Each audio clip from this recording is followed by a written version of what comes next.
اور ہرے بھرے کھیت نظر آتے ہیں، درختوں پہ سبزہ نظر آتا ہے، تو یہ ربیع الاول کا ایسا مہینہ ہے جس کے اندر آقا صلی اللہ علیہ وسلم کی ایسی بہار آئی کہ اس کے بعد پھر کبھی بھی پت جھڑ کا موسم نہیں آئے گا، اور آقا صلی اللہ علیہ وسلم کی آمد سے قبل دنیا پر موسم خزاں تھا، حتیٰ کہ کنویں پہ پانی کی باری مقرر تھی، باری سے قبل کوئی اپنے جانوروں کو پانی پلاتا تو ایسی لڑائی شروع ہوتی، 40 سال تک قتل و غارت رہتی، خاندان کے خاندان کٹ جاتے، کسی کے گھر اگر کوئی بچی پیدا ہوتی اس کو زندہ درگور کر دیا جاتا، شراب نوشی کی مجالس عام تھی، ظلم کا بازار گرم تھا، عورتوں کے ساتھ درندوں جیسا سلوک کیا جاتا، کئی بتوں کو خدا بنا رکھا تھا، شرک عام تھا۔ تو آقا صلی اللہ علیہ وسلم کی آمد سے قبل دنیا پر موسم خزاں تھا، شرک کی وجہ سے خزاں تھا، بدعت کی وجہ سے موسم خزاں تھا، شراب نوشی کی وجہ سے موسم خزاں تھا، لڑکیوں کو زندہ درگور کیا جاتا اس وجہ سے موسم خزاں تھا، ظلم کا بازار گرم تھا اس وجہ سے موسم خزاں تھا۔ اللہ رب العزت نے فیصلہ کر لیا موسم خزاں کو ختم کرنے کا۔ جیسے جب رات کو تاریکی چھا جاتی ہے تو ہر مخلوق میں سے ہر فرد اس بات کا منتظر ہوتا ہے کہ صبح صادق ہو جائے، صبح صادق کی نوید آ جائے، صبح کی روشنی آ جائے، سورج کی کرنیں آ جائیں۔ تو آقا صلی اللہ علیہ وسلم کی آمد سے قبل پوری دنیا پر اس قسم کا موسم خزاں تھا، ہر ایک کے دل کے اندر آہو پکار تھی کہ کبھی اس دھرتی پر بھی موسم بہار آئے گی، کبھی مظلوم کی داد رسی کی جائے گی، کبھی چھوٹی چھوٹی ننھی بچیوں کو زندہ درگور کرنے والا رواج ختم ہوگا، اور کبھی اس دنیا پر بھی امن ہوگا۔ تو اللہ رب العزت نے فیصلہ کیا، آقا صلی اللہ علیہ وسلم کو اس دنیا پر بھیجنے کا فیصلہ فرما لیا کہ اب ہر ایک مخلوقات میں سے ساری مخلوقات آسمان کی طرف سر اٹھائے ہوئے ہیں، موسم خزاں کے اندر ہیں، عرب کے تپتے ہوئے صحرا کے اندر ظلم کا بازار گرم ہو چکا ہے، اب یہ صبح کے متلاشی ہے، یہ تاریکیوں کے اندر بھٹک رہے ہیں، انہیں کوئی روشنی نظر نہیں آتی، موسم خزاں کے اندر ہیں، بہار نہیں، زندگیوں کے اندر سکون نہیں، زندگیوں کے اندر اطمینان نہیں۔ تو اللہ رب العزت نے آقا صلی اللہ علیہ وسلم کو اس موقع پر عرب کے اندر تشریف لانے کا فیصلہ فرما لیا کہ اب وہ وقت آ چکا ہے کہ ہر طرف مایوسیاں چھا چکی ہیں، اب آقا صلی اللہ علیہ وسلم صبح کی نوید بن کر تشریف لائیں۔ آقا صلی اللہ علیہ وسلم خزاں کے بعد بہار کی پہلی بہار بن کر اس دنیا کے اندر تشریف لائے، اور اس دنیا کے اندر تشریف لا کر وہ مظلوم کو اپنے سینے کے ساتھ لگائے، بے پردہ عورتوں پر دوپٹے پہنائے، زندہ درگور ہونے والے بچوں کو زندگی دلوائیں، اور شراب نوشی کی مجالس ختم ہو، اور جو زیادہ بتوں کو خدا بنا رکھا ہے ان بتوں کو توڑا جائے اور ایک رب کی عبادت ہو۔ تو آقا صلی اللہ علیہ وسلم کا اللہ رب العزت نے انتخاب فرمایا، اور آقا صلی اللہ علیہ وسلم کو پھر اللہ رب العزت نے جب اس دنیا کے اندر بھیجنے کا فیصلہ کیا تو اللہ رب العزت نے مخلوقات میں سے انسان کو چنا، پھر انسان میں سے اللہ رب العزت نے انبیاء کو چنا، پھر انبیاء میں سے اللہ رب العزت نے ابراہیم علیہ السلام کو چنا، ابراہیم علیہ السلام کے بیٹوں میں سے اللہ رب العزت نے اسماعیل علیہ السلام کو چنا، اسماعیل علیہ السلام کی اولاد میں سے اللہ رب العزت نے بنو کنانہ کو چنا، بنو کنانہ میں سے اللہ رب العزت نے بنو ہاشم کو چنا، بنو ہاشم میں سے اللہ رب العزت نے بنو قریش کو چنا، بنو قریش میں سے اللہ رب العزت نے عبد المطلب کو چنا، عبد المطلب کے 10 بیٹوں میں سے اللہ رب العزت نے عبداللہ کو چنا۔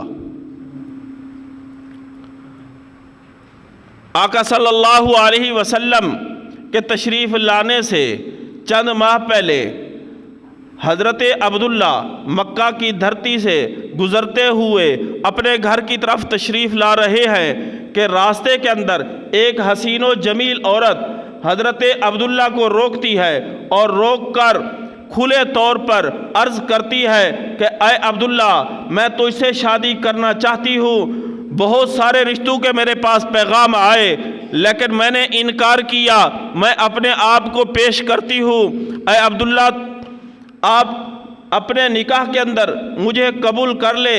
حضرت عبداللہ نے جواب دیا، حضرت عبداللہ چلے گئے۔ اللہ کا کرنا ایسا ہوا کہ حضرت عبداللہ کی شادی حضرت آمنہ سے ہوتی ہے۔ آقا صلی اللہ علیہ وسلم کا اس دنیا میں تشریف لانا، آمنہ کی گود کے اندر قرار پایا کہ یہ آمنہ کی گود کے اندر آئیں گے تاکہ اس دنیا کے اندر یہ امن کا پیغام دے سکے۔ آمنہ کا فیصلہ ہو چکا، عرش الہی پر جب حضرت عبداللہ دوبارہ نکاح کے بعد دوبارہ اسی راستے سے گزر کر اپنے گھر کی طرف تشریف لاتے ہیں، وہی عورت کھڑی ہوئی ایک طرف ہو جاتی ہے۔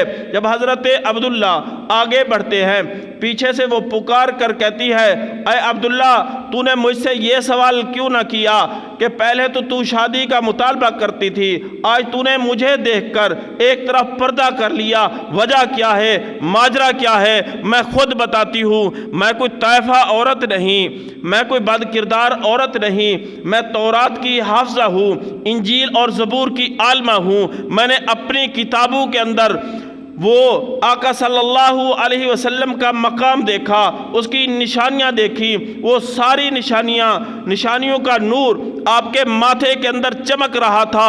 اس وجہ سے میں نے اپنے آپ کو پیش کیا کہ ہو سکتا ہے کہ میں اس نور کی اماں بن جاؤں، مجھے یہ مقام مل جائے، اس وجہ سے میں نے پیغام نکاح دیا۔ آج وہ نور تیری پیشانی کے اندر نہیں نظر آ رہا، لگتا ہے تو نے شادی کر لی ہے۔ حضرت عبداللہ نے فرمایا، جی ہاں، میں نے آمنہ سے شادی کر لی ہے اور وہ امید کے ساتھ ہے، حمل کے ساتھ ہے۔ تو یہ نشانیاں آقا صلی اللہ علیہ وسلم کی آمد سے پہلے ایک تورات کی حافظہ، انجیل اور زبور کی عالمہ بھی جانتی تھی کہ وہ جو نور جس کے لیے کل کائنات بنائی گئی، جس کے لیے یہ پوری کائنات کا گلدستہ سجایا گیا، اب اس کائنات کے اندر بہار لانے کے لیے پھول جو تشریف لا رہے ہیں وہ حضرت محمد مصطفیٰ صلی اللہ علیہ وسلم ہیں اور وہ آمنہ کے بطن کے اندر آ چکے ہیں۔ حضرت آمنہ کے بطن کے اندر جب یہ امید ہوئی، حضرت عبداللہ سفر پہ تشریف لے گئے اور فرما گئے تھے میرا انتظار کرنا۔ حضرت عبداللہ واپس نہ آ سکے، خبر پہنچی آمنہ کو کہ اس کا انتقال ہو گیا۔ اب حضرت آمنہ حمل کے ساتھ تھی اور بیوہ ہو گئی۔ پہلے کا یہ ماحول تھا جب کوئی عورت بیوہ ہو جاتی پھر وہ گھر سے باہر نکلنا چھوڑ دیتی، خوشبو لگانا چھوڑ دیتی۔ آمنہ خود کہتی ہے، میں اتنی پریشان تھی جب سے وہ بچہ میرے پیٹ میں آیا ہے، میرے جسم سے اتنی خوشبو آتی تھی، میں خود حیران تھی۔ حتیٰ کہ مکہ کی عورتوں نے پوچھا کہ تو یہ خوشبو کیوں لگاتی ہے؟ تو آمنہ نے بتایا، یہ میں خوشبو نہیں لگاتی بلکہ یہ جو میرے پیٹ میں بچہ آیا ہے یہ اس کی خوشبو ہے۔ تکلیف نہیں ہوئی۔ کیونکہ آقا صلی اللہ علیہ وسلم امن کا پیغام لے کے آئے۔ آقا صلی اللہ علیہ وسلم موسم خزاں کے بعد اس دنیا کے اندر بہار بن کے آئے، پوری دنیا کے اندر نور پھیل گیا، روشنی پھیل گئی، اور ایسی صبح ہوئی، سورج تو روزانہ طلوع ہوتا ہے لیکن یہ شام کو غروب ہو جاتا ہے۔ یہ ختم نبوت کا وہ سورج طلوع ہوا جو قیامت تک غروب نہیں ہوگا، اس کی روشنی ہر آئے دن پہلے سے زیادہ بڑھتی چلی جائے گی۔ جس کے جی میں آئے اس چراغ سے جتنی روشنی لے سکتا ہے وہ روشنی لے لے، ہر آئے دن ختم نبوت کے سورج کی روشنی بڑھتی چلی جائے گی، اس نور کے اندر اضافہ ہوتا چلا جائے گا۔ آقا صلی اللہ علیہ وسلم اس دنیا میں تشریف لائے۔ آقا صلی اللہ علیہ وسلم جب اس دنیا میں تشریف لائے تو مکہ والے بڑے خوش ہوئے، دادے نے نام رکھ دیا محمد۔ کائنات کے اندر آدم سے لے کر حضرت محمد مصطفیٰ صلی اللہ علیہ وسلم تک کسی کا نام محمد نہیں تھا۔ اللہ نے اس نام کا انتخاب فرمایا، اور یہ نام چھپا ہوا تھا عرب والوں سے کہ جب بھی محمد کہو تو خود بخود آقا صلی اللہ علیہ وسلم کی تعریف ہو جائے۔ اس میں مبالغہ کا صیغہ ہے، بہت زیادہ تعریف کیا ہوا۔ تو آقا صلی اللہ علیہ وسلم اس دنیا میں تشریف لائے۔ اللہ رب العزت نے کمال کا حسن عطا فرمایا۔ قاری محمد طیب صاحب رحمۃ اللہ علیہ لکھتے ہیں کہ اللہ رب العزت نے پوری دنیا کے اندر جو حسن بھیجا، اس کے 100 درجے بنائے جائیں تو اللہ رب العزت نے حسن کے 99 درجے آقا صلی اللہ علیہ وسلم کو عطا فرمائے۔ ایک حصہ بچا، آدھا یوسف کو دیا، آدھا پوری کائنات کے اندر تقسیم کیا۔ ساتھ قاری محمد طیب صاحب رحمۃ اللہ علیہ لکھتے ہیں کہ حسن کے بعد اللہ رب العزت نے جمال کو پیدا کیا، اور جمال کے 100 حصے اللہ رب العزت نے حضرت محمد مصطفیٰ صلی اللہ علیہ وسلم کو عطا فرمائے۔ دنیا کے اندر آدم سے لے کر قیامت تک آنے والے کسی انسان کو اس جمال میں سے 1% بھی نہیں ملے گا۔ اللہ نے وہ سارا کا سارا جمال حضرت محمد مصطفیٰ صلی اللہ علیہ وسلم کو عطا فرمایا۔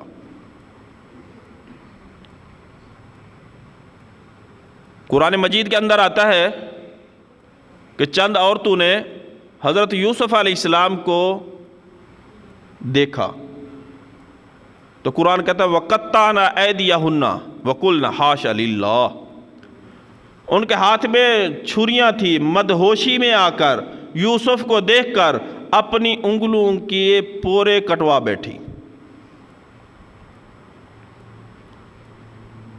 یوسف کو دیکھ کر مدہوش ہوئی، مدہوشی میں اپنی انگلیوں کے پورے کٹوا بیٹھی، اور جنہوں نے آقا صلی اللہ علیہ وسلم کو دیکھا انہوں نے اپنے پورے جسم کو کٹوا ڈالا۔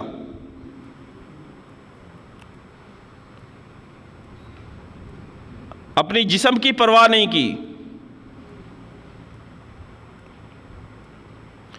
پوری دنیا کے اندر پھیل گئے، اپنی جانیں پیش کی، اور آقا صلی اللہ علیہ وسلم کو دیکھ کر صحابہ کو بے ہوشی نہیں ہوئی بلکہ ایسا ہوش آیا کہ وہ دنیا کے اندر سب سے زیادہ ہوش والے بن گئے، اور اپنی جانیں کٹوائی، ہوش کے اندر کٹوائی۔ اور آقا صلی اللہ علیہ وسلم سے محبت کی وجہ سے پوری دنیا پر انہوں نے سرداری کی۔ صحابہ کی ایک جماعت افریقہ کے جنگلات کے اندر داخل ہوتی ہے، وہاں کے مقامی لوگ کہتے ہیں کہ یہ خطرناک جنگل ہے، اس کے اندر درندے ہیں، اور یہ انسانوں کو چیر پھاڑ دیتے ہیں۔ خدارا اس جنگل کے اندر شام کو مت داخل ہو۔ صحابہ کرام رضوان اللہ تعالی علیہم اجمعین جمع ہوئے، مشورہ کیا، اور زور سے ایک صحابی رسول نے اعلان کیا کہ اے جنگل کے درندوں، جلدی سے اس جنگل کو خالی کر دو، حضرت محمد مصطفیٰ صلی اللہ علیہ وسلم کے غلام اس جنگل میں داخل ہونا چاہتے ہیں۔ تو جنگل کے درندے اپنے بچوں کو اٹھا کر جنگل کو خالی کر کے ایک صحرا کے اندر آ جاتے ہیں۔ یہ صحابہ کی مقام محبت تھی، اور کوئی وظیفہ نہیں پڑھا، دم نہیں پڑھا، قرآن مجید کی کوئی آیت نہیں پڑھی، آقا صلی اللہ علیہ وسلم کی محبت کا واسطہ دیا کہ ہم سچے غلام ہیں، سچے عاشق ہیں، اس جنگل میں داخل ہونا چاہتے ہیں، جنگل کو خالی کر دیا جائے۔ تو جنگل کے درندے جنگل کو چھوڑنے پہ مجبور ہو گئے۔ آقا صلی اللہ علیہ وسلم کو اللہ رب العزت نے اتنے کمالات دیے، تو اب نجات کا ایک ہی راستہ ہے کہ آقا صلی اللہ علیہ وسلم سے محبت کی جائے، آقا صلی اللہ علیہ وسلم سے عشق کیا جائے۔ کامیابی کا ایک ہی راستہ ہے۔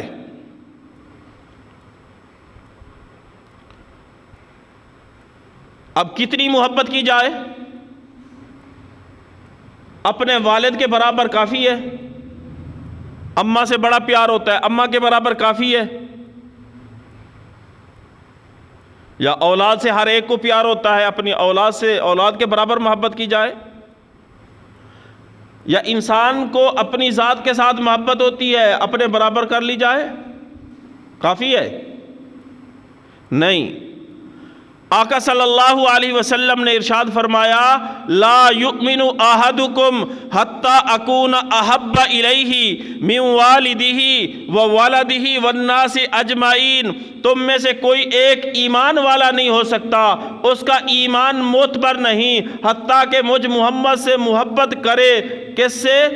من والدہ، اپنے والد سے بڑھ کر، وولدہ، اور اپنی اولاد سے بڑھ کر، والناس اجمعین، کائنات کے تمام انسانوں سے بڑھ کر، اپنی اولاد سے بڑھ کر، اپنے آپ سے بڑھ کر محبت کرے گا تو تب مومن ہے، ورنہ لا یؤمن احدکم، تم میں سے کوئی ایک ایمان والا نہیں ہو سکتا۔ کہ جس کے لیے پوری کائنات کو سجایا گیا اور یہ ہر طرف رونق چہل پہل مقصود کونین ہے، تو کامیابی کا ایک ہی راستہ بتایا، اور وہ ہے آقا صلی اللہ علیہ وسلم سے محبت۔ اور کتنی محبت؟ محبت اتنی کہ اپنے والدین سے بڑھ کر، اپنی اولاد سے بڑھ کر، اور کائنات کے تمام انسانوں سے بڑھ کر، حتیٰ کہ اپنے آپ سے بڑھ کر محبت ہو، تب ایمان ہے۔ ایک دفعہ حضرت عمر فاروق رضی اللہ تعالی عنہ آقا صلی اللہ علیہ وسلم کو عرض کرنے لگے ابتدا اسلام کے اندر کہ یا رسول اللہ، مجھے آپ سے محبت ہے اپنے والدین سے بڑھ کر، اپنی اولاد سے بڑھ کر، اور تمام انسانوں سے بڑھ کر۔ آقا صلی اللہ علیہ وسلم نے ارشاد فرمایا، یہ کافی نہیں ہے، حتیٰ کہ اپنے آپ سے زیادہ محبت کرو۔ تو حضرت عمر فاروق رضی اللہ تعالیٰ عنہ کہتے ہیں، اس وقت پھر میں نے آقا صلی اللہ علیہ وسلم سے محبت کی، والدین سے بڑھ کر، اولاد سے بڑھ کر، کائنات کے تمام انسانوں سے بڑھ کر، حتیٰ کہ اپنے آپ سے بڑھ کر۔ تو آقا صلی اللہ علیہ وسلم نے ارشاد فرمایا، اب تو کامیاب ہے۔ اب اس کا معیار کیا ہے؟ محبت کا معیار کیا ہے؟ کیسے پتہ چلے گا کتنی محبت ہے؟ ایسے کہنے سے تو کافی نہیں ہے، یہ تو خالی دعویٰ ہوگا میں عاشق رسول ہوں، میں غلامان مصطفیٰ ہوں۔ اس کا پتہ کیسے چلے گا؟ تو اللہ رب العزت نے یہ اس محبت کی جو مقدار ہے اور اس کی جو کیفیت ہے اس کو اس لیے بتایا تاکہ 1400 سال بعد ہر بندہ اپنے دل کے اندر فیصلہ کر لے۔ اپنے آپ کو ٹیسٹ کر لے کہ میرے سے کتنی محبت ہے۔ وہی میں طریقہ بتا دیتا ہوں۔ آقا صلی اللہ علیہ وسلم کو پتہ تھا کہ اس دنیا کے اندر سیاست بھی ہوگی، اس دنیا کے اندر عدالت بھی ہوگی، اس دنیا کے اندر اختلاف بھی ہوگا، اس دنیا کے اندر اللہ رب العزت اولاد کی نعمتوں سے بھی نوازیں گے، برادریاں بھی ہوں گی، رشتہ داریاں بھی ہوں گی۔ تو اس وجہ سے اللہ رب العزت نے یہ حدیث ارشاد فرمائی۔ اب کیسے پتہ چلے گا؟ اللہ رب العزت نے قرآن مجید کے اندر ارشاد فرمایا لَقَدْ كَانَ لَكُمْ فِي رَسُولِ اللَّهِ أُسْوَةٌ حَسَنَةٌ، پکی بات ہے آقا صلی اللہ علیہ وسلم کی زندگی تمہارے لیے بہترین نمونہ ہے۔ جب تک تقابل نہیں ہوتا محبت کا پتہ نہیں چلتا۔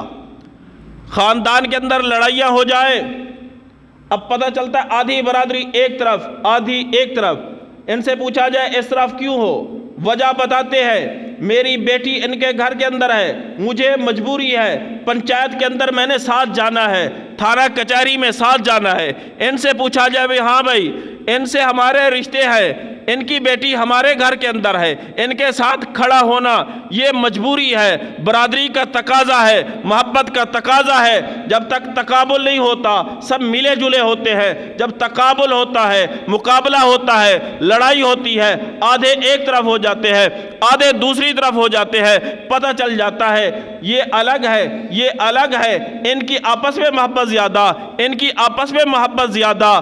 تو قیامت تک ہر آنے والا مسلمان یہ تقابل کر سکتا ہے۔ جب شادی کا موقع آئے ایک طرف برادری کا دباؤ ہوگا، رسم و رواج ہوگا، ڈھول لے کے آئیں گے، گانا بجانے والے آئیں گے، کلچر ہوگا، ہر ایک کا نمونہ ہوگا۔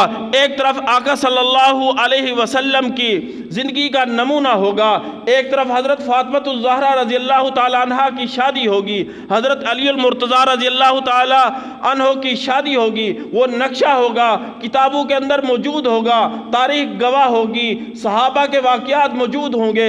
ایک طرف وہ نمونہ موجود ہوگا جو آقا صلی اللہ علیہ وسلم نے اس موقع پر کیا، اور دوسری طرف برادری کا کلچر ہوگا۔ اب تقابل ہو گیا، اگر یہ برادری کے دباؤ میں آ کر اس رخ پہ ڈھل جاتا ہے تو یہ جھوٹا ہے، غدار ہے، عاشق مصطفیٰ نہ کہلائے۔ اسے برادری کے ساتھ پیار ہے جو آقا صلی اللہ علیہ وسلم نے معیار بتایا، لا یؤمن احدکم حتی اکون احب الیہ من والدہ ووالدہ والناس اجمعین، تم میں سے کوئی ایک ایمان والا نہیں ہو سکتا حتیٰ کہ مجھ محمد سے محبت کرے، اپنے والدین سے بڑھ کر، اپنی اولاد سے بڑھ کر، تمام انسانوں سے بڑھ کر، اپنے آپ سے بڑھ کر۔ آقا صلی اللہ علیہ وسلم کا نمونہ پکار پکار کے کہہ رہا ہے مجھ جیسی شکل بناؤ، مجھ جیسی شادیاں کرو، فوت کی ہو میرے جیسا طریقہ اپناؤ، میری سیرت کو اپناؤ، صورت کو اپناؤ۔ اور یہ کھڑا دوسری طرف ہے، دعویٰ ادھر ہے، یہ زبانی دعویٰ، یہ قابل قبول نہیں ہے۔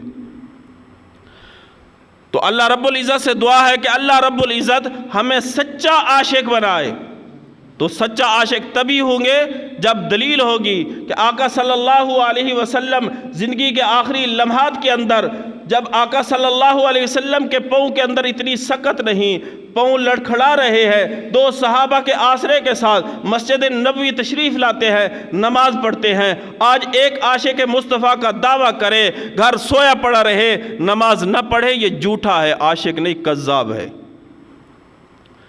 اللہ تعالی ہمیں آقا صلی اللہ علیہ وسلم کی سچی محبت نصیب فرمائے اور سچا عشق نصیب فرمائے، سچی غلامی نصیب فرمائے۔ یہ میں نے طریقہ بتا دیا پہچان کرنے کا۔ وہ طریقہ کیا ہے؟ تقابل کے وقت پتہ چلتا ہے، جب برادری کے اندر لڑائی ہو جائے، آدھے ایک طرف آدھے ایک طرف، پتہ چلتا ہے ان کی مجبوری کیا ہے کہ بیٹی ان کے گھر میں ہے، اس وجہ سے تھانے کچہری میں ان کا ساتھ دیا جا رہا ہے، ان کی اپنی مجبوریاں ہیں۔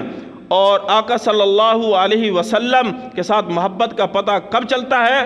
جب دنیا کا ایک کلچر ایک طرف، رسم و رواج کا دباؤ ہے اور برادری تقاضا کرتی ہے کہ شادی کے موقع پر یہ بین باجے گانا بجانا یہ ہو. آقا صلی اللہ علیہ وسلم کی سیرت پکار پکار کے کہہ رہی ہے کہ کیسے میں نے اپنی بیٹی کی شادی کی، کیسے حضرت علی المرتضیٰ کی شادی ہوئی. جب ہم اس طریقے کو چھوڑیں گے، اسوہ حسنہ کو چھوڑیں گے، برادری کے طریقے کو اپنائیں گے تو یہ کوئی محبت نہیں ہے. عشق رسول یہ ہے کہ آقا صلی اللہ علیہ وسلم کی اطاعت کی جائے. اللہ تعالیٰ مجھے آپ کو سچی غلامی نصیب فرمائے. وآخر دعوانا الحمدللہ رب العالمین.